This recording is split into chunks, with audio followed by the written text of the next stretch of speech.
دیدید بعضی مردا پوز میدن من 40 تا صیغه کردم 50 تا صیغه کردم کلا دنبال این کار هستن. یکیشون رو ببین خدا چجوری گوشته تو کاسش فقط میگه نذر کردم یه ماشین خوب بخرم مادرم ببرم زیارت. میگه آقا زد و ماشینه رو خریدیم مادره رو سوار کردیم به سمت اون شهر زیارت. حالا من اسم شهر رو نمیگم که بعضی ناراحت نشن فوش بدن به ما. میگه آقا تو یک شهر بین راهی یه خانم خوشگل کنار خیابون وایساده بود دست بلند کرد. مادرم میگه که اینو سوارش کن ثواب داریم میریم زیارت اینم با خودمون ببریم. میگه اونو نشست و یکم جلوتر مادر خوابش بود. دیدم زنه داره تیک و تاک میزنه تو آینه و آره من بیوه‌ام و تنهاام و حاضرم صیغه بشم. دیدم خدا رو شکر گل زدیم هنوز نرسیده. میگه رسیدیم اون شهر و مادرم گفت داری اتاق میری نه برای من خدا بگیر غریبه ما من خدا خواسته یه پیرمردی بود مسافر خونه داشت. میگه ازش 2 تا اتاق گرفتیم.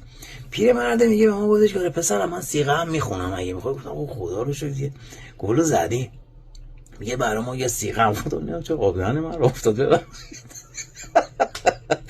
میگه آقا برای ما یه صیغه خوند و 3 روز میگه این پیرمرده به ما میرسید آقا شربت بیاره چای بیاره سیگار بیاره نمیدونم کباب بیاره.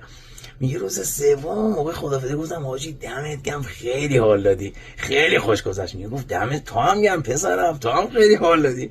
میگه گفتم برای چی حاجی؟ میگه آره دیگه ما این مادره رو برای خودمون صیغه کردیم میگه خیلی حال داد.